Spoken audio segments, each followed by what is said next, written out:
trooper. We're not live on YouTube right now quite yet. It's going, boys. It's coming. But here's the thing. This is new venture for us, right? Mm-hmm. So like, good. Okay, good. Everybody can see us, and I am in an unflattering position. We're gonna have to figure out. I gotta figure out what is a good position for me to sit in this chair. I don't know. It's one of those chairs. It's built to like we're all gonna look like amorphous blobs just sinking into these things. I'm certainly adjusting myself right now. Man, unflattering. But for me, this is a personal body issue. This is not a camera issue. It's not a lighting issue. This is a personal body issue for myself. So I'm trying to pull it up on my iPhone 5 over here. Yeah, well, I mean, you may have to upgrade your software and stuff. So we were talking about state capitals. We've been talking about your body hair, angel wings. Yeah. They're angel wings. Yeah, you got angel wings. If you want to hear all that stuff, you should have tuned in. You should have been day oneer. Should have tuned in earlier. All right, Stoney. It seems really weird, by the way. I feel like I'm very NPR voice right now. Yeah? Yeah. I don't know. I think you sound like Do I sound Zach. normal? You sound like Zach. Yeah. I don't know. It feels very NPR voice. Chef Rand, who has finally put in this, he said this himself. Final answer, Sam Darnold. Chef Rand has changed his answer like 15 times since like week one about the quarterback situation. That's kind of where I'm at. And I said, hey, if you're going to say final answer, you got to hold to it. So, final answer, Sam Darnold, for him solving the Tennessee Titans quarterback situation. This is football under the efforts, by the way. I guess I probably have to go back and reintroduce football under the efforts. We're here. Studio C, the only Titans podcast that has made it to the radio. And I would like to say this as well. We mentioned before it got derailed in the lost episode, the lost intro is what we'll call it, that we were going to do an America's Got Talent for a Future Titans podcast. And the way that you do that is you come rent out Studio C right here. We have an entire studio, casting couch, and all that kind of stuff. For those that may have wives, girlfriends, significant others that are interested in reality TV, it reminds me a lot of the Vile Files. Nick Vile and all this stuff. He likes to do this. He likes to do that. You know? I don't know. He sits like this, and then he puts his foot up, and he's like, talking and stuff. So I bet Aura knows. I bet your wife knows. Okay. But either way, her. I'm gonna sit like this for right now, and it's gonna be so unflattering. I can't wait to look at myself on TV. But I'm joined by Stoney Keeley at Stoney Keeley. Needs no introduction if you know the sound of his voice. So thank you. This football quarterback situation. Yeah, we got one. I initially thought when I'm going through the game, like after the game on Sunday, we're doing Titans Talk Back. I was like, man, this is a game to get someone fired. Yeah. This is a game where I kind of lost a little hope in Brian Callahan. I kind of lost a little. I love that I'm just lounging back right now. I'm just going to lean into it maybe a little bit further. So we need some like sleepy time tea in here too. So, based on here's what we're going to do. Based on how confident I am this team is going to win the next game is how low I'm going to go into the couch. It's like Will Levis's hat at press conferences. The lower it is, the worse he played. But either way, this is a mess of a show, and I love it because this is our fucking show. This is just how it rolls. It is. I'm sure and listen, this studio is fantastic. I love it. But anyway, okay. I tell you what, man, I just want to give Jackson a shout out because he was catching some strays in the chat, but he did a masterful job making sure nobody sees my bull hoof. Yeah. You got to watch out for that bull hoof. Yeah. Okay. Don't want everybody seeing that. Don't want that broadcast everywhere. So I thought that Brian Callahan was the big issue. Yeah. And I was like, man, you call those 3 pass plays and all that stuff. And listen, I still disagree with calling 3 pass plays. That doesn't excuse anything. But holy shit, Will Levis just sucked this game. There's just no way around it. And people try to big mind it on Twitter. Mm-hmm. They'll try to say, oh, well, you don't have to get cute. And you don't have to put Big Jeff. And then some people say that apparently, and I feel, listen, if you're this person that can only turn their head within 4 seconds from right to left, that sucks. Should we try it right now since we're on camera? Yeah, 1, 2, 3. There we go. I mean, that was quicker. I even went back. Yeah, you went back and forth. So this idea that he couldn't even read the field is so fucking ridiculous. It is the worst. It is. It is incredibly stupid that there are people out there that are so in love with their quarterback, so blinded by love. Man. And blinded by loyalty that they can't even fathom that a quarterback can actually turn their head, see that Jeff Simmons is getting triple cover, turn over to the right, or turn over, to the left, to the right, to the left, and throw it to a wide open chick. Yeah. There's people that think it's a bad play design. There's people that think they didn't practice it. Well, if they didn't fucking practice it, how did he hit it 5 plays earlier? Yeah. And I mean, also, the entire point of good play design is to get guys open. They got Chig wide open. Oh, yeah. And even, you know what? I'll go a step further, Zach. I haven't heard anybody say this. If Will Levis really places that ball out in front of Nick Vannett, he would have had a better shot to make that. Oh, that he catch. can't place a ball with anticipation. Yeah. I mean, that's the problem. Man, I hope these people at home can't hear my stomach growling right now. You're hungry for a new quarterback. Listen, yes. I look at it like this. You're right, because I talked about the couple plays earlier in that same drive, Calvin Ridley, throw with anticipation. Calvin Ridley was in a one-on-one situation. And listen, again, I don't agree with the play call. I would have gone running the ball. But he's in a one-on-one situation, has his guy beat, and because someone said, oh, he's blanketed. That's not blanketed in the NFL. No. Like, let's. There was a pass to Amari Cooper in the Bills game that got dropped right in the bucket. That guy, Amari Cooper, was blanketed. Yeah. This is Calvin Ridley has a step, and what you're supposed to do is throw with anticipation, throw it out in front of Calvin Ridley, let him make a hands catch out in front of his body, score the touchdown. Yeah. Like, he can't do basic quarterbacking. And he was doing that quite a bit in Sunday's game. It felt like, man, guys would get in these one-on-one situations, but he didn't have that urgency to throw the ball with anticipation. The result was placement that was you're throwing. I've said this about him before. Instead of throwing to where guys should be, you're throwing to where they're at. Yeah. And that allows the defensive back the chance to slam that window shut. So there were several plays when I was doing my film study that this is so unflattering. Now that I'm seeing myself try to move on the video. I'm watching the tape and I'm like, man, if he I look would like have fucking Jiminy Glick trying to get if Will Levis throws the Bill ball, Hader.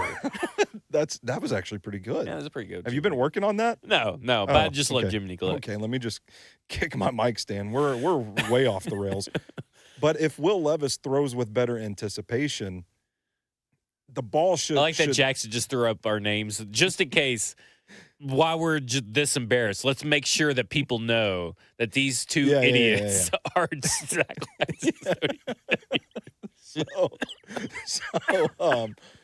I've completely lost my train of thought.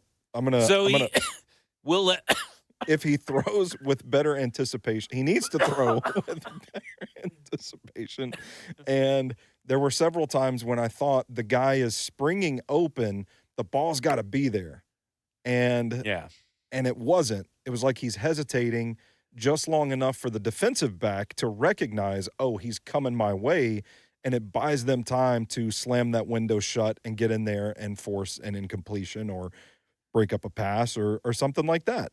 And it was awful. And it wasn't the only, like, missing Chig on that play wasn't the only play he left on the field. There were a couple of times that, like, he gets out of structure and gets moving, gets rolling out, and instead of, like, resetting his feet, restarting his process, he just, like, throws from this sidearm angle. Yeah. And you think, like, those off-platform throws, they're all the rage in the NFL, right? Like, if Patrick Mahomes does it, everybody's freaking out. But, like, Will Levis is not Patrick Mahomes. So I don't know how you rein that in. There was another play where he's kind of running to the boundary, Nick Vanette's in front of him. He's open, and instead of throwing the ball to him, he just like flings it up in the air. And I'm like, And he this is flings like it a like pop over fly. his head. Yeah, it's like that was the thing. Like on the Yeah. replay initially, they show the replay of what he's doing, and I'm like, he can't even make that pass. Yeah. And so let me ask you this question. So we've heard Brian Callahan talk about specifically this last week about reads. He missed the Chig read, which was the second read. He Yeah. also refused to go to his second read on the NWI touchdown pass. Listen, it was a throw. That was a catchable throw. It was an off-target throw. So Yeah. there's two different things there, right? Yeah. It's a catchable throw is something that the receiver should be able to make, but it was off target. It was also the wrong throw to make. You should be throwing it to the corner. Mm-hmm. All that aside, you still got to catch it for your NWI. But I look at it like this. He refuses to go through the reads or he skips a read. Yeah. So here's what's scary. We talked about Will Levis's progression. We didn't say you're a big proponent is like he progressed, but I need to see more. But like, how much is he actually progressing? Yeah. So I was thinking about tonight. How many of the throws that he made that we're lauding him for were the incorrect reads? See, that's a fair question. I'm glad you said that because we don't really know. I mean, even back to like last year. Yeah. We're talking about those bomb deep shots in the Falcons game, and it's like, how do we really gauge what was him actually going through the progressions, making the right reads, and what was him just going for the deep shot and just throwing to a spot and essentially like getting lucky almost. That's kind of what it feels like right now. Yeah. And not to say that that's what it is, but when you really go back and look at it and think about it, everybody's like, well, he was so much better at this and that last year. And then you're thinking, well, how many times did he throw an incomplete pass? Yeah. And then they decided to pull it in last year. Mm-hmm. And at that point, you're kind of thinking, okay, that may have looked like the good play, the cool play, but it was the wrong read. And he refused to look at other reads. Yeah, which would also kind of explain some of the frustration we felt from like the previous coaching regime as the fan base is like erupting. Will Levis has arrived. Will Levis is a guy we can build around. You know, Mike Vrabel and company were very careful not to heap substantial amounts of praise on the guy. And we were like, oh, this is crazy. Just lean into it. Well, maybe it's because he's not making the right reads. Right. And you got to think that, I look at it this way, because everybody's like, well, maybe it's a complicated play. Dude, it's the second read. Like, going back to the Chig read. And going even to the NWI read, where Calvin Ridley was wide open for the first down, that's where old Will Levis crept back in. Yeah. Old Will Levis was kind of like sitting in the back, you know, just kind of chilling. He's like waiting for his moment to show up these last 4 weeks. And he's like, oh, here's the perfect time to do it. Yeah. Here's the perfect time to say, hey, I'm still here. Don't invest in me. Yeah. And that's what it feels like, is like this Tennessee Titans team can really not invest. It went from, okay, you can kind of see this guy being the quarterback in 2025 to, yeah, you don't even have 2025. Yeah, and man, I bought into the hope a little bit as he seemed to show some progression after the injury. He had a pretty good string of games there, but I was never quite sold. Like, is he getting good enough quickly enough? Like, the hourglass is flipped over, right? Like, time's running out, and at this point, there's only, 4 or 5 games left in the season for him to prove without a shadow of a doubt that he can be the guy in 2025, and I just don't think that he's held up the consistency aspect of it to really cement himself as the guy. Like, this was, to me, an opportunity for him to take a huge step forward. Yeah. Coming after a Washington game that, you know, they got the crap knocked out of them, but he played pretty decently in that game. To go to this defense, arguably the worst defense in the league, was an opportunity for him to really take that step forward. and he took a step backwards. And I don't think he has the time. He's not afforded the luxury of the opportunity to do that. Like, the clock's ticking, brother. You can't be doing this kind of stuff still. When you're the only quarterback probably on the field, including injury reserve, that can't make that throw, that's bad. Yeah. Let's toss it. Listen, hey, we're big time here in Football Not Afterwards. Jackson has the clip of Brian Callahan talking about the play. How about that? To Chigakonkwo in the end zone. Let's toss it to Brian Callahan. Thank you, Jackson. No, I think the way he explained it was he just his eyes came back, he picked up Nick first and thought that was he didn't quite feel Chig for whatever reason and ended up taking the throw to Nick. But we got to hit that throw on a 4th down that's open in the red zone. He's got to hit that throw. I mean, that's all there is to it. Like, there is no excuse. Any other excuse of that's a throw you have to make 10 out of 10. Yeah. There is no other excuse. And it's a read you've got to make 10 out of 10 too. Here's where I kind of look at it, and I'm not trying to throw shade on anybody, but when the head coach, myself, Tyler Rowland, Easton Freeze, Stoney Keeley, Paul Karski, I mean, the list goes on and on. All are telling you what it is. The head coach, first off, is more important. Right. Yeah. I mean, like, by the way, just want to throw it out there. But when we all agree, like when you have the national media, the local media, when you have the freaking ringer making fun of your head coach or your quarterback, but when everybody agrees, your disagreement is the wrong one. Like, there's just no way around it. Like, you are wrong. Yeah. That Joe A guy, Joe A _ NFL, that is like, maybe it is Will Levis. I don't know. That's Levis's burner. It could be Levis's burner. This guy said that was his 4th read. What? I don't know. I don't know how. What? You should quit watching that guy. I mean, like, at that point, you have to quit watching that guy. Yeah. Because that guy doesn't know what the fuck he's talking about. And you're going to get on his little YouTube just because, listen, we made our stuff on YouTube. Yeah. You put a lot of stuff on YouTube, a lot of candle reviews, and I'm not trying to discredit your candle reviews. But just because you put something up on YouTube and you put expert or film watcher in your little Twitter bio does not make you a film expert. And this guy is certifiably dumb. Yeah. Like, there's no way around it. I'm sorry that if you want to take his stuff for gospel, then you're going to the wrong church. Find yourself a new congregation. I got him muted because, man, his stuff pops up on my feed so much, and it's every time, like, in the group chat somebody sends something that's like, you can't see this tweet. I'm like, oh man, do I really want to click view? What are we? You got to, because you got to see what everybody's talking about in the group chat, and then I'm just like, Stoney, idiot, why'd you do that? Yeah, why'd you do it? But yeah, my lawyers actually told me you should not put expert on anything because people can get you for that. So, are you saying that we can sue this guy? Yeah, I'm sure that's let's talk about that. Let's get some let's get some law talk. You know what we need in here? A phone. We should be able to take calls, from people, 615-737-1045. Don't call that number because nobody's going to answer it right now. But are people trying to call in? No, but I just think that we could get people to call in. That would be fun. Ed Henry, while we're on the topic of Will Levis, Ed Henry posted something, the general, on Twitter to us. But he also put it in the chat. The staff is on the hot seat.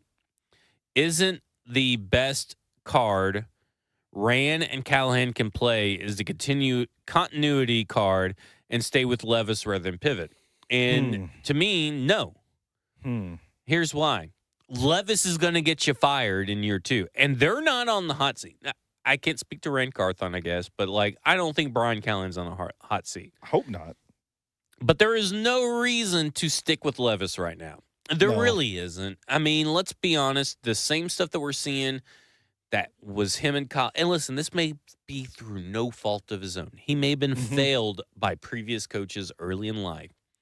But we cannot pay for the sins for those fathers. Sins of the fathers. Yeah, but not those fathers. Yeah. Okay. Yeah, I mean, not those fathers. The Penn State fathers and the Kentucky fathers. The Tennessee fathers, we can't pay welfare. We can't raise this kid and take this as our own.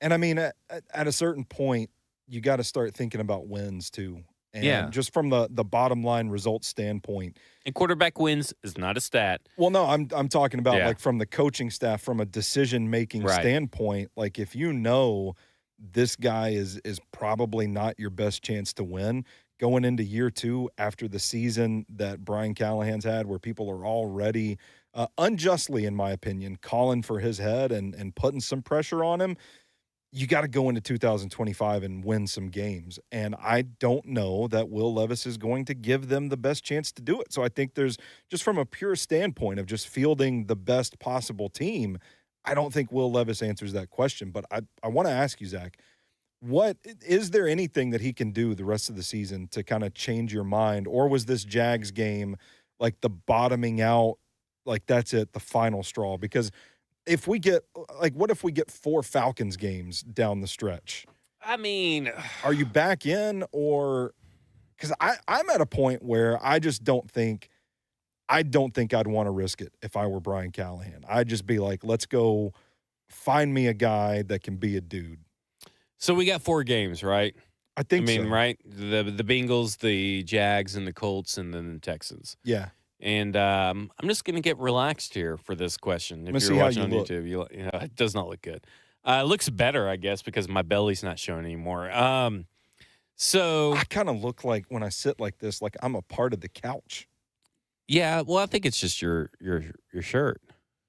No, I just mean like, Oh, I'm sinking you're into sinking it. in? My arms are propped up. It's like the couch has a head and it's mine. okay. So there's a couple of questions here I want to answer. So I look at it this way: Brian Callahan is not tied to Will Levis. Yeah. I mean, it's just plain and simple. Now we're in Carthon. You can make the arguments and all that kind of stuff. But what we have heard is that it's all ownership inspired. I don't know what the truth is to that. I mean, that's coming from Charles Robinson of Yahoo Sports. Ownership You're talking inspired. about the Will Levis draft. The Will Levis pick. So Yeah, is yeah. Rand Okay. Carthon really tied to that pick or not? So I don't think either of them are tied to Will Levis. No, I don't either. But 100% sure Brian Callen's not. For me, and this is the question I'm going to ask Brad Hopkins on, I Is guess, he here? tomorrow's show. No, Oh, tomorrow's okay. show I was or about to today's say, show. He's Here filling he in. is. He's busting through the Yeah, door. he's filling in for Blaine on Friday's show we'll cover too.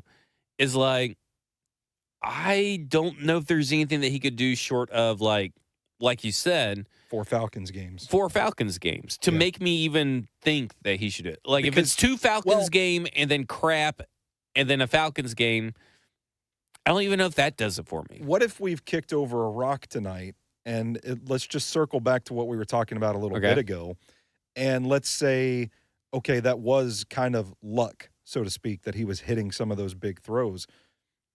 Do you fall for that again? Like how do you attribute it properly to processing growth and quarterbacking growth, and not just him doing the same stuff that he was doing before that we all just kind of fell in love with? Yeah, I think that's the That's thing. difficult. So I was talking about this with Ramon, and not this, but I was talking about the fool me once thing.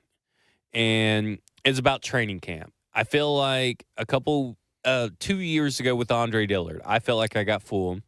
We thought the defense was going to be really good, and the offense, they'll fix itself. Yeah. Oh, the offensive line will fix itself. No, don't worry about it. Ryan Tannehill throwing interceptions. Don't worry about it. Don't just chill. Yeah, Just it'll be chill. all right. It'll be all right. And then it came true. Mhm. And then this year it was, don't worry about the chemistry between Calvin Ridley and Will Levis. Yeah. That will get sorted out. Don't worry about the interceptions Will Levis is throwing in camp. That will get sorted out. It's just reps. They just need reps. Got plenty of reps now. And there we are. I mean, like, it's the same old, same old. So I'm not going to get fooled again. Like, think that's the point. That yeah. Excuse me. And I know that people are like, well, if he does it in like 3 games. Well, look, we just saw him play 4 good games. Good games. Not great games, not elite Yeah. games, Yeah. good games. And he still could not win you games. Because here's the thing. There's no such thing as quarterback wins, but there are quarterback plays. Yeah. And he can't make you those plays. Doesn't seem like it. And sometimes he can when it's too late. But we haven't seen him. He has this year. So let me break this down to you. So everybody wants to compare him to Josh Allen. Josh Allen has 6 fourth quarter comebacks through his first 2 years. Mm-hmm. Mm-hmm. Will Levis has 2. Yeah. He's just not the guy that can win you games when you need him.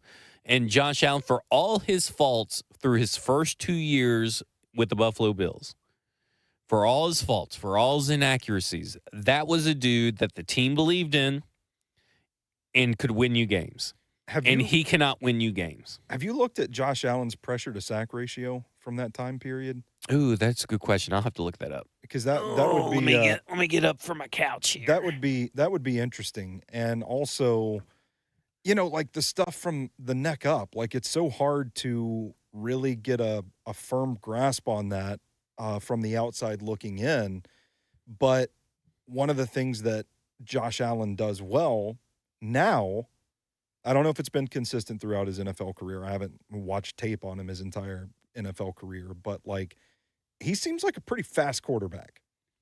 And to me, those are the two differences where you look at the aspects of playing quarterback, the pressure to sack stuff, the what did I just say? the processing, the speed, playing fast, that sort of deal. They feel like light years apart to me. So that comparison to me doesn't really fly. It never really flied with me either. That was that's grasping at straws. Yeah. I think for people who wanted to make excuses for Will Levis, we talk about chasing the ghost. Everybody's chasing the ghost of Will Levis and Patrick Mahomes. It's like, and listen, I got caught doing it. Yeah. Malik Willis, I thought, was the scheme changer, the philosophy changer. Yeah, which they didn't do. Which they didn't do. And maybe, as you're seeing with Green Bay, but I was thinking of a Patrick Mahomes-esque thing. Don't worry about his footwork.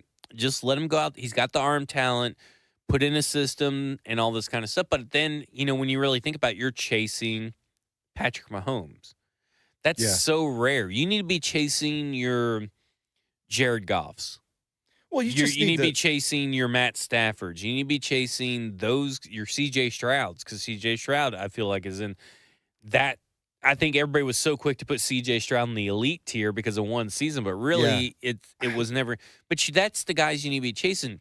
Going after Anthony Richardson, so Chef Ren, who now is final answer Sam Darnold, a couple days ago he's final answer Jalen Milroe, kept trying to compare Jalen Milroe to Anthony Richardson. I said, but you don't want Anthony Richardson. Yeah. Mm-hmm. You want a quarterback. You need a passer first. Yeah. And then there were a few people, and it wasn't Chef Ram, but there were a few people who said, well, Will Levis is got the arm.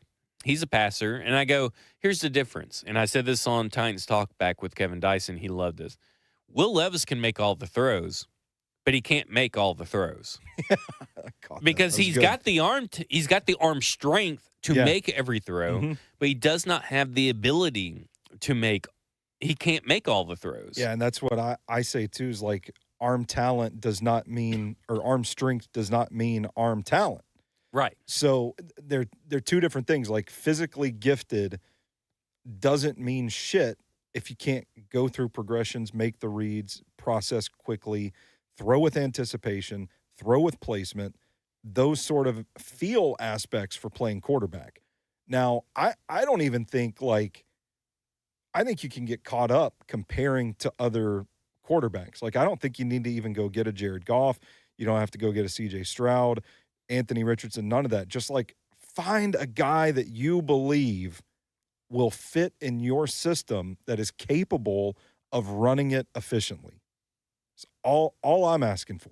And I think that's the way to look at it. You need guys that can execute the offense. Yeah. And all these guys, which is why I'm okay with Sam Darnold. Yeah. Well, look at this. Another thing I brought up with Ramon was, this team is not built to beat the Chiefs.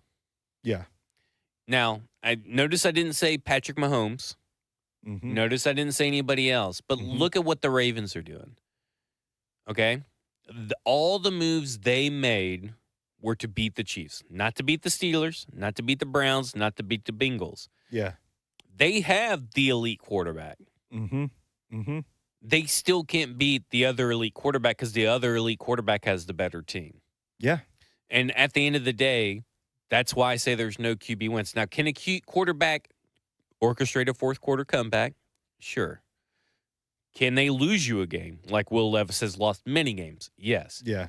But at the end of the day, there are too many wins and too many losses that fall on other factors to put quarterback record as a stat. Yeah. Fair enough. And at the end of the day, what you're looking for is to build a team. Yeah. Because look at all the teams that have good quarterbacks and some of them have elite quarterbacks. Look at Joe Burrow. They're still losing games. Yeah. That is the perfect example of quarterback stats. A quarterback wins is not a stat. Mm-hmm. But everybody's trying to beat the Chiefs. They're not even worried about their own division anymore. Like the Ravens, the Steelers, all these guys are not worried about their own division. And right now, the Tennessee Titans don't, even if everybody was healthy, they wouldn't have a team that could beat the Chiefs. Yeah. Because they don't have a quarterback. They don't have an explosive group of playmakers. They have an inexperienced staff in their first year. Some of this will get corrected over time, and some of it may not. But at the end of the day, that's what everybody's chasing. Everybody's chasing the Chiefs, much like they chased the Patriots earlier in the year. Yeah. And I don't think people realize this is not, I don't want this to sound, it's going to come across as like I'm hating on Patrick Mahomes, but the supporting cast around him is just fantastic. And they just seem to restock the cupboard every draft. So they've got a good front office. They've got a really good coaching staff, one of the best head coaches in NFL history. They have one of the best defensive coordinators in the game.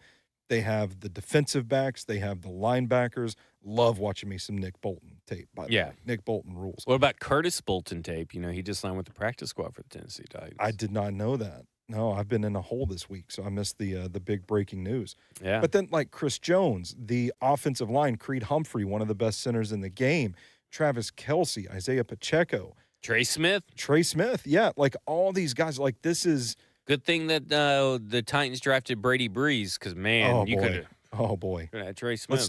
Let's start opening those old wounds back up while people are already down. Just kick you while you're down. If you can see my foot up there. Anyway, we're ahead of the YouTube feed. But I think that's important context that illustrates your point. Right. That this didn't just happen. The Chiefs didn't just draft Patrick Mahomes and suddenly they started winning Super Bowls. There were a lot of forces put into motion over the course of the last several years, and they've been able to adapt and adjust on the fly. So it is a team-building process, and it's not just the quarterback as well. Yeah, so that kind of brings me to my point. Not to my point, but to a point. So Amy Adams-Strunk has been called out by the Tennessean, which, by the way, I know everybody's focusing on the Gentry Estes piece. There's a fantastic Nick Suss piece that got overshadowed talking about what the players in the locker room feel about the culture and everything. And that's a whole nother discussion for a whole nother podcast. Nick Suss underrated, though. Totally underrated. People need to be reading Nick Suss. Yeah. I look at it this way. I struggle with this topic. It's probably the first topic that came across where it's like, this feels very shooting fish in a barrel for radio. Mm-hmm. And maybe we talk about it in a different light on previous other episodes of Football and Other Efforts. But I'm going to take this in a different scenario. When was the last time you've seen any major news outlet, any newspaper, write an open letter? And, I don't know. And listen, I only Googled two. Open letter Dave Tepper and open letter to Jimmy Haslam. Which, to be fair, those would probably be the first two that would come to mind that would have an open letter. And there's not one. Yeah. And I think that's a little odd, a little weird. But that's okay. Not every newspaper is built the same and everything.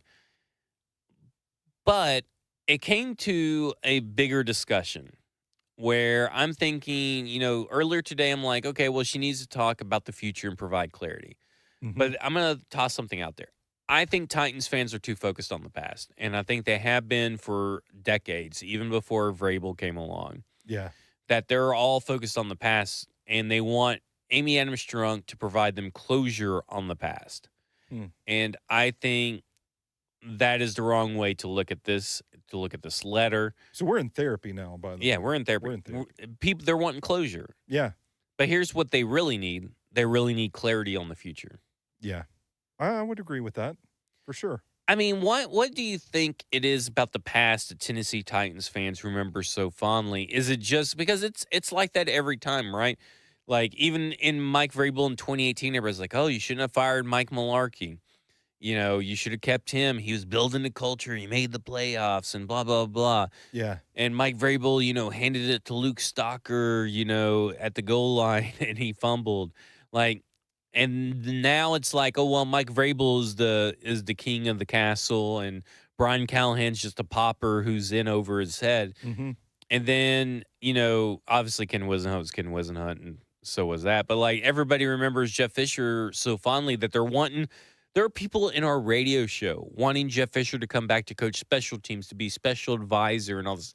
This is not to diss Jeff Fisher. Oh man. But you guys are too focused on the fucking past. Yeah. We're building for the future. Like Brian Callahan, as alone on an island as he can be, has told you they're building for sustained success. And you guys want to go back to guys who got you losing records, destroyed any kind of hope that your team had built up, and you guys are wanting to go to Mr. 8-8 himself that wins and all this stuff. That's not how you build. Sometimes you have to go through this darkness, and UT fans should know this. You had to go through the latter years of Phil Fulmer. You had to go through Butch. Butch. You had to go through Butch. You had to go through Derek Dooley. You had to go through Jeremy Pruitt. Mm-hmm. You had to go through these guys to get your Josh Heupel. Yeah. And listen, it was dark days before the Alabama got Nick Saban. Between Gene Stallings and Nick Saban, it was dark. It was. And you sometimes have to go through that. But quit looking in the past. That's my thing. Quit fucking looking in the past. Do people forget back in the day, near the end of the Jeff Fisher run, everybody started calling him Field Goal Fisher. Yeah. It's like, oh, the Titans, all they can do is just kick field goals. They just want 3 yards and cloud of dust and play some defense. And that ain't cutting it in the NFL. And now you want to go back to that? When, we talked about wanting a modern offense in Nashville, in Tennessee.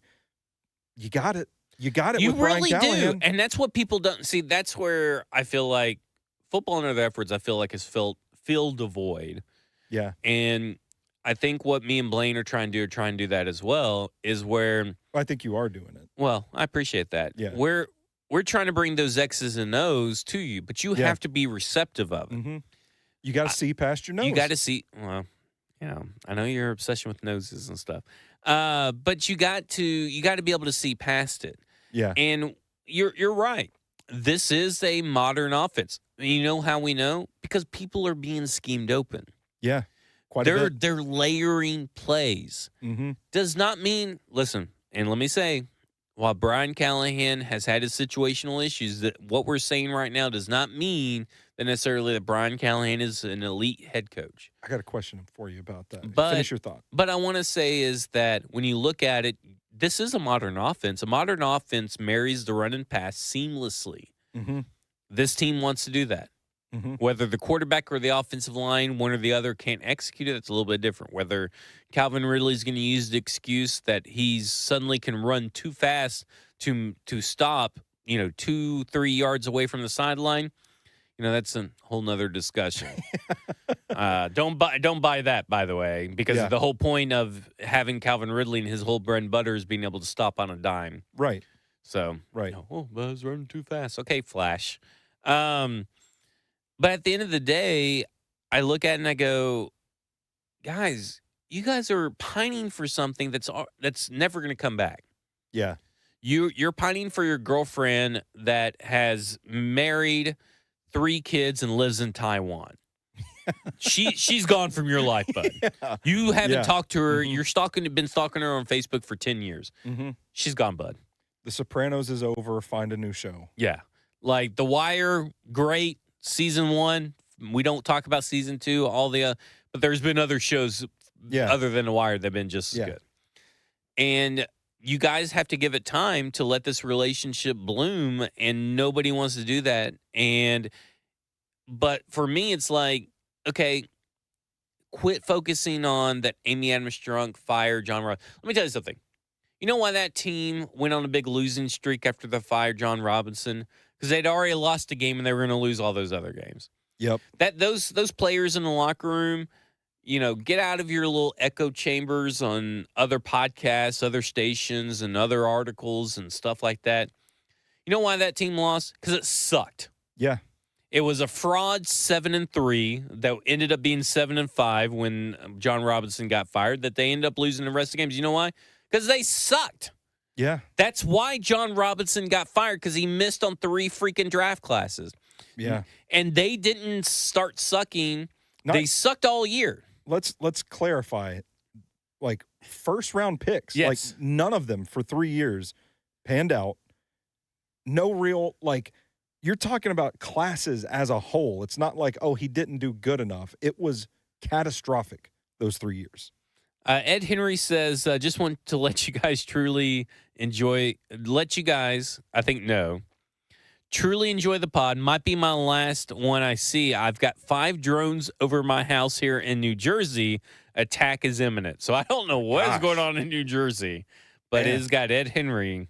Rest in peace, R.I.P. Ed Henry. I'm going up to Jersey for the holidays. Maybe not. May not be there. It's like, it's crazy. Oh, Eddie's reminded me I got to hit my player acquisition quota for the episode. Yeah, you got to do that. But, like, at the end of the day, like, guys, I talked to Blaine about this because this is a question that's been floating around in my head, and I wrote it down because he brought it up. I was like, guys, do you guys really think the players in the locker room really cared that their GM got fired and it affected their play?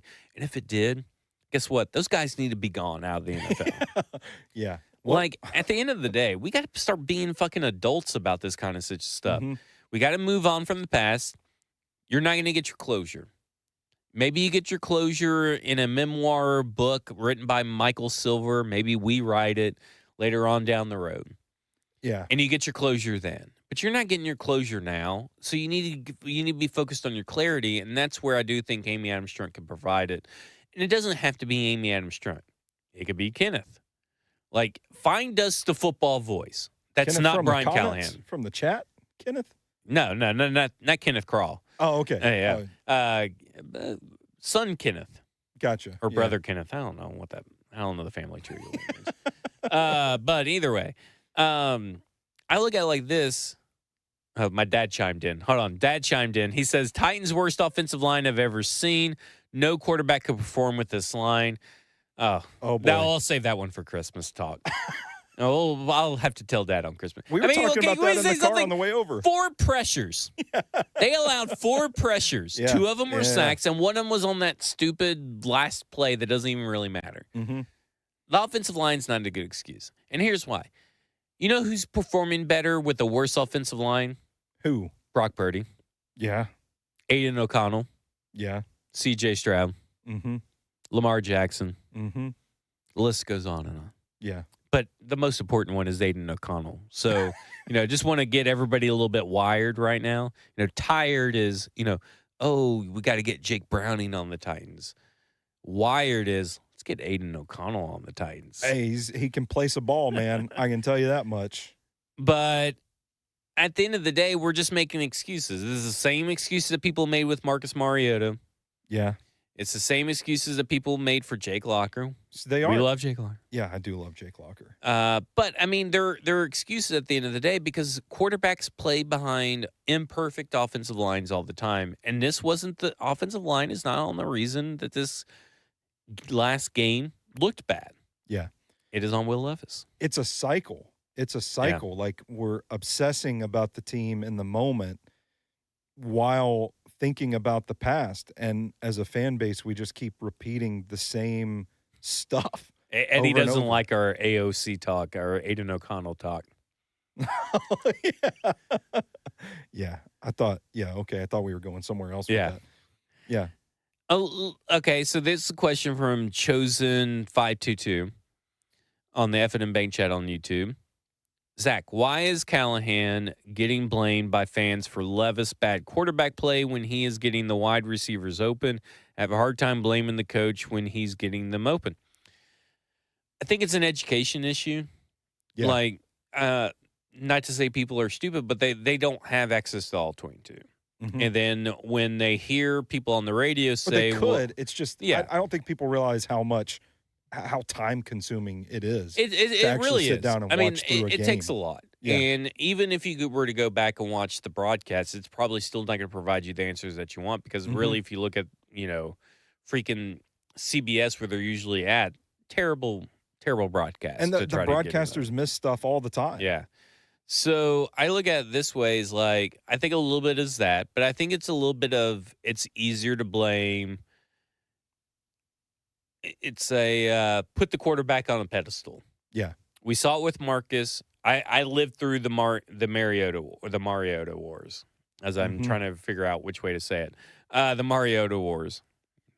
Why does that not sound right? Is that right? The Mariota Wars. Yeah. Are we saying it right? Mariota? Mariota is right. I don't know yeah. why it's Yeah, not yeah. sounding right in my head right now. Mariota wars. I lived through them. I tried to tell people. I tried to tell Mike Herndon and most of the guys that started Broadway. I can remember I was outside with Huxley when we first got Huxley in 2018. This is before the 2018 season started. And they were talking about the, fifth-year option and extensions. And I'm like, guys, Mariota, he's not the guy. You guys understand that, right? And they're like, no, he's going to get paid. He's going to get paid big bucks, blah, blah, blah, blah, blah. And like typical fashion, if you side with Mike, you're eventually going to be proven wrong. And they were wrong. He got paid by nobody and went on to do nothing. Now, a lot of people will say, well, that's because, he went through such and such number of offensive coordinators. And, the offensive line was terrible and he had no pass catchers, blah, blah. So what's his excuses elsewhere? Because how many times have we talked about Baker Mayfield turning into something, Geno Smith turning into something? Hey, still waiting on that Marcus renaissance. Yeah. Well, he was an honorary captain a couple of weeks ago. Yeah. Yeah. Sorry, I got distracted. I got a text from my friend that said apparently there's some drones over Donaldson. Oh my God, there's drones everywhere. What's going on? Are there UFOs out? I don't know. Can we get Jackson to check on that? Can he run outside and Trev peek up says in the that Mike sky? is right more often than Zach. Please list them. Ooh, Harold Landry. asking for When I receipts. said that Harold Landry was a B+ player, hey, look, I'll say I was wrong. He's C+ player. But Mike thought he was elite. Will Levis would go in the second round. Boom. You nailed Nailed it. Yeah, you did. Marcus would get a second contract with the Tennessee Titans and would get a lot of money. Boom. Nailed it. Oh, Tajay Sharp would be more involved in the Matt LaFleur offense than Taywan Taylor. Ding. Nailed it. So I don't know. Whatever Mike has been right on, not a lot. He said that Mike Vrabel would get a job. Didn't do that. Oh man, when was Mike right? I can't remember when he was right or wrong. I don't like. He store was people's- technically right about Caleb Murphy over Rashad Weaver. Weaver, Yeah. even though neither of them are on the team anymore. So it's Yeah. kind of like a false victory. I'm terrible at keeping receipts. I Yeah. do not care. I do not care. Yeah, I could do it with Mike because, pretty much he's always wrong. I even, Nike just right, that Mhm. logo. I did Mike just wrong. I like I think Justin Graver has that image. But either way, the Julius Chestnut. Oh, yeah, Julius Chestnut was the right move. Who do you wish you had right now? Julius Chestnut or Hassan Haskins? I say Hassan Haskins Yeah, probably. exactly. So, Chef Rand did remind me that there was something I wanted to ask you about Okay. Brian Callahan because we talked about like the play sequencing, and Callahan has been pretty honest in the press conferences about that. Like, you get down into the red zone, the field shrinks, right? The windows are tighter, throwing lanes are a little more clogged up. We've said that's not Will Levis's strong suit. I think that probably gets in his head a little bit with Yeah. the play calling, but then you commit these penalties and you end up in long situations to convert. That probably impacts the play calling. But I want to know. I'm not saying I necessarily believe this, but I like that the Tennessee Titans have a head coach who is pretty malleable to what the defense is doing. And what we've heard him say before in situations like that where he said, hey, we got the matchups we wanted. And there's situations where if it works, we're not even having this debate at all. But the question is, okay, is he getting too cute trying to make something happen, or is he just taking the matchups? And if that's the case, would you rather have a coach that is a little more adaptable on the fly and does call plays based on how the defense lines up, that sort of thing? I'm not saying I agree with that. I just wonder how that, because I think it's ultimately. That's a fair question. I think it's ultimately a good trait of Callahan to go out and say, we want to see what the defense is doing. We got the matchups we wanted. We thought this play would work, and it just wasn't executed. I think that's a good trait to have. You've just got to be able to get something that has a high percentage chance of executing properly, like something everybody's familiar with, something everybody knows how to read, how to react, that sort of thing. I think you need to find those higher probability plays, and it's probably just a situation of new personnel, new coaching staff gelling together. Do you know what those plays are yet in your first year? So I look at it like this. So I think that's where being a first-time play caller, I think that's where he's at. Like, that to me is a first-time play calling issue, not a first-time head coaching issue, if that makes sense. Okay. So yeah. Michael Silver wrote a great book, and nobody's ever heard me talk about it ever before. How much are you getting paid for this? I should be getting paid. I'm like his biggest proponent. But it's called The Why Is Everything. I think I'm going to buy myself that for my Christmas gift. You should. Yeah. It's called The Why Is Everything. It's a fantastic book. And within the first chapter, it is talking about everything wasn't hunky-dory when Kyle Shanahan got to Atlanta. Yeah. Now, he's been a play caller before he got to Atlanta, but this was his first big run-in with Matt Ryan. Yeah. And it didn't go off. They didn't hit it off really well, but Matt Ryan kept telling him players over plays. Yeah. Players over plays. And that means that, hey, your scheme is great, and we know that you think that your scheme is great. We know that you think that no matter what play call you're going to call, we can execute. But at the end of the day, that's not true. Mm-hmm. Not every player can execute every play in a playbook. Yeah. Now, does that mean you should limit your playbook or change your whole system or do anything like that? No. But what it is you got to call the plays in the moments that you feel that your players can execute. Here's the thing. We don't know how Brian Callahan feels about that situation. Sure. But he is calling plays right now that work in theory, but the quarterback or the offensive line maybe has not been able to execute and let it play out. Mm-hmm. So does that mean that either A, he has a hubris or a misplaced confidence in his players, or B, is he just calling plays and you guys got to work it out? And like, you guys got to go out there and execute. You did it at practice. Yeah. So you should be able to do it here, which practice is a little bit different. But, like, it does beg the question, where does he fall in his development of players versus plays? And it took a full year, and it took a little powwow session between Dan Quinn, the head coach, and all them at the time in California to try to figure that out, to see like that discussion. And see, that's the difference, is that Kyle Shanahan, he's a good explainer of the why. Mm-hmm. But he doesn't really listen to other people when he was coming through the ranks. Brian Callahan seems like he listens to other people and empowers voice to be heard. But then again, just because you empower someone doesn't mean that the player is actually doing it. Yeah. And that's the other thing. Like, I mean, and also, do you really want Will Levis? I mean, like, what does he know? Like, I mean, at this point, he hasn't instilled you with confidence to really know. But at the end of the day, you have to call plays that you feel that your players can execute.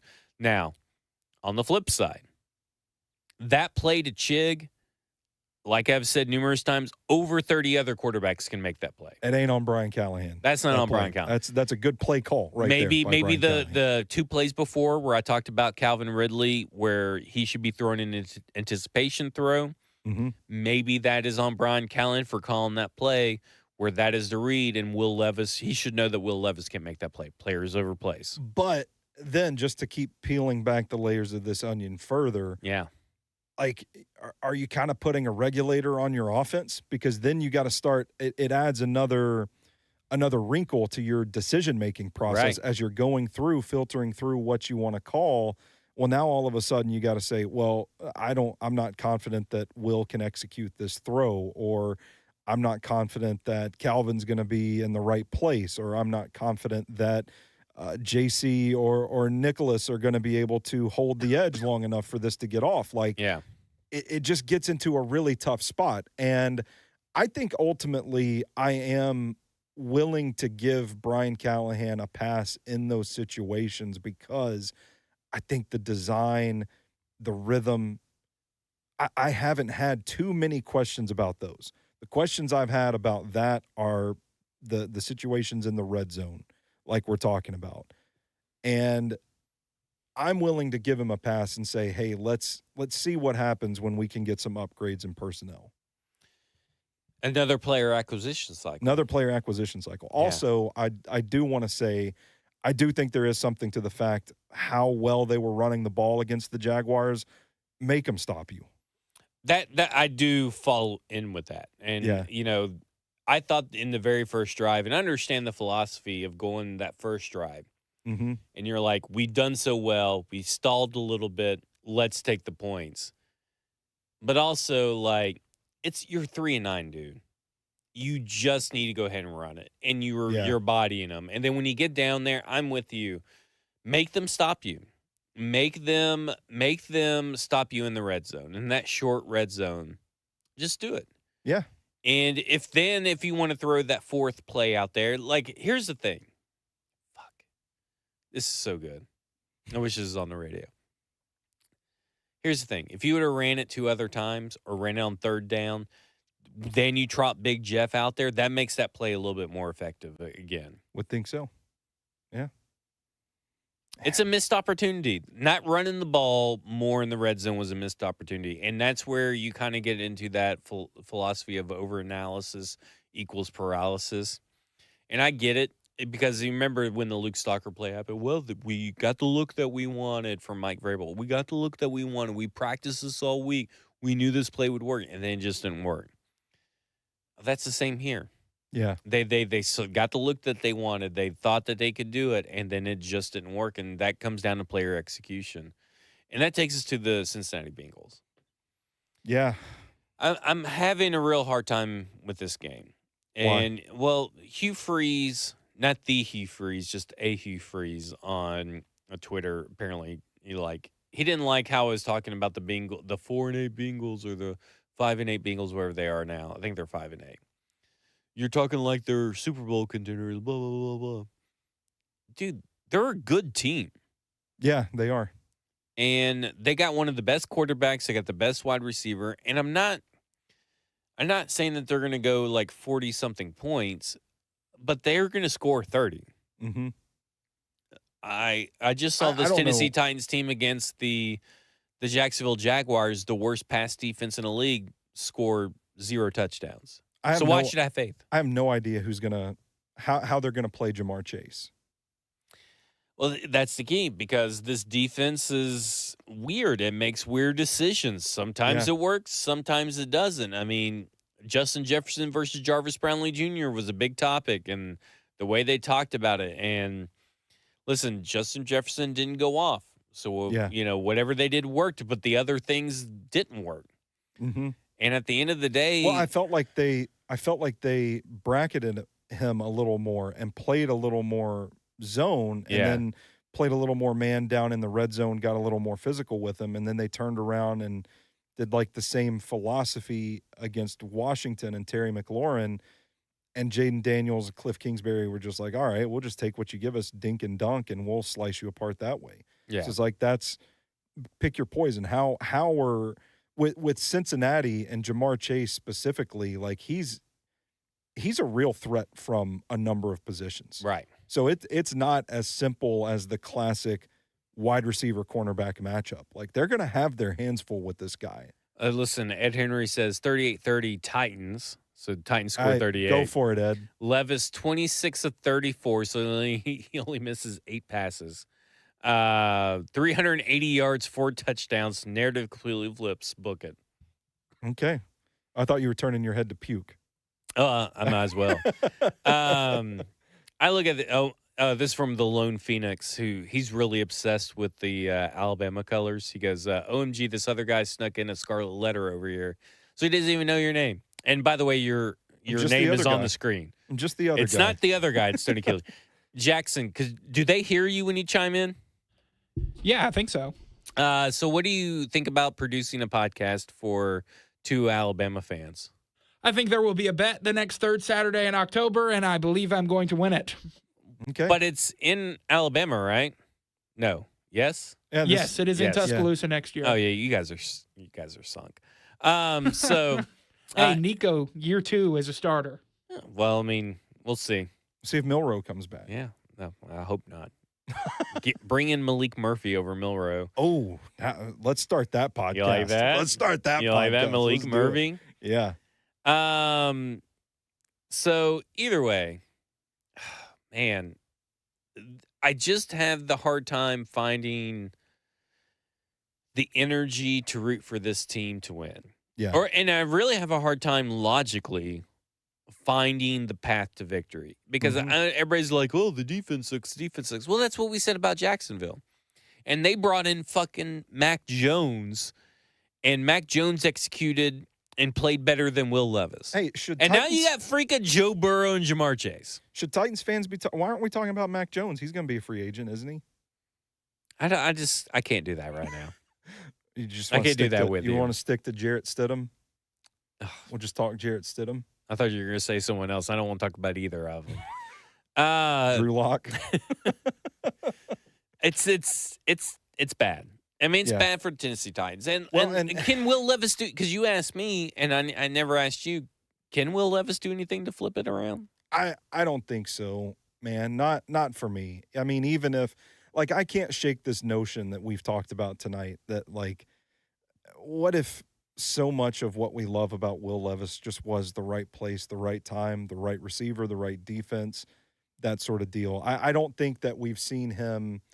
Here's how I'll put it. I mean, the Jacksonville game was the game to show that, I can throw for 300-something yards. I don't think we've seen him really manufacture offense. Yeah. Oh, that's good. And I think that's the way. I don't think anything has changed about that throughout his career, whether the stats have been phenomenal or whether he's shit the bed like against Jacksonville. I haven't seen him manufacture offense, and I don't think that's going to change. So time to make a change. I think manufacturing offense is key because you see everybody thinks that a play that is executed well is obviously just all the quarterback or this and that. Mm-hmm. But you got to manufacture some of your own luck. Yeah. And when he gets down in the red zone, to me, it's like his habits come back. The bad habits come back because everything has to move quicker. The problem is that his bad habits include slow processing. Yeah. And if you're asking me to have faith in Will Levis to be able to manufacture an offense, an orchestrated offense that's going to score enough points to beat Joe Burrow, then I just can't get there. No, I can't either. That has nothing to do with Brian Callahan, his game plan. It has nothing to do with Brian Callahan's scheme, his coaching. At the end of the day, I just don't have faith in his quarterback. And I had very little faith to begin with. # never Levis. But I had very little faith to begin with. And I started getting some faith throughout the offseason. And then we saw the games start off the season. Yeah. And then I started getting a little bit of faith through where I was to the point where I was trying to defend him. Mm-hmm. He improved. Mm-hmm. But that rate of improvement is not fast enough and not good enough after now in his 5th week. He took a step back. You cannot look at that Jacksonville game and say that he did not take a step back. Yeah, I agree wholeheartedly, and we haven't even talked about the fact that the Bengals have pretty long-standing, underrated defensive coordinator in Lou Anarumo. And I know that the Bengals defense isn't playing as well as it has in years past, but I think this is still a group that can give an offense that just put 6 points on the worst defense in the NFL some problems. I mean, I really could see this. People that just look at the records, it's misguided. I really could see this being a pretty ugly game for the Titans. I think Eddie makes a good point. Levis hasn't been the reason that we win games. Yeah. And I think that's a fair assessment. Because what did we say? Well, he didn't lose you the game. Yeah. Levis isn't the reason that you lost the game, and Levis isn't this, and Levis isn't that. It's time to go from Levis isn't to Levis is. Yeah. And he can't get there. Like, I think that is a great point. Like, at some point, Levis has to be the reason. And this idea that Levis learned how to, the problem with the rookie season typically is that it's hard for rookies to adjust to the rigors of the NFL practice schedule, the rigors of playing in games. They're learning how to be a pro on top of learning a new system, all this stuff. So I always had a real hard time with Levis is essentially a rookie heading into this season. And right now, I just don't feel like he has done enough to make that leap. And then we're all just like, well, not we. I think there are a lot of people out there that think like, well, he just finished his 18th game. I'm like, that's not a real reason anymore for me. I mean, he's been through 2 offseason programs. Yep. So I don't know. I'm kind of with you. We can really depress people and say, okay, well, if Will Levis is not the guy, who is? And that's going to really depress some people. That's another episode entirely because, I mean, we're going to have to see what the rest of the week is. He's still in control of his own narrative. Yeah. Now, whether me and you buy into the narrative is a lot different than, someone else buying into the narrative. It's going to take a lot for me to buy back in. I tell you what, man, a penny for your thoughts, Brian Callahan. I would love to just know what he truly in his heart believes about Will Levis. I would say that we get a pretty good glimpse every week of the frustrations that boil over. And I think about this. How many times has Brian Callahan and/or Nick Holtz, Bo Hardigree, go into a room, watch the tape, and say, man, cannot believe he didn't see that guy. Can't believe they go. And between them, they've been around the NFL for a while. And they say, hey, we've been around some NFL teams, been around some quarterbacks. I wonder how many times Brian Callahan has said, Tim Tebow would have at least made that throw. I don't know. Oh, man, that is doomsday. We are down bad if that's where we've gotten. I mean, don't you think that what he is looking for is a quarterback that will follow the progressions and follow the rules of the offense? Yeah. Like, there's basic tenets of the offense. And there's basic progressions that he's given. First read is Jeff Simmons. All you got to do is turn your head and throw it to Chig. Because if Jeff Simmons is covered, Chig should be open. Yeah. And he can't even do that. Oh, brother. So what is the point? Like, what is the point in stretching this out and trying to say, does Brian Callahan feel like maybe there is a good quarterback hidden somewhere inside Will Levis, deep in a Mayo pit that he has to, like, pull out of the and all this stuff? Maybe. Maybe he feels that way.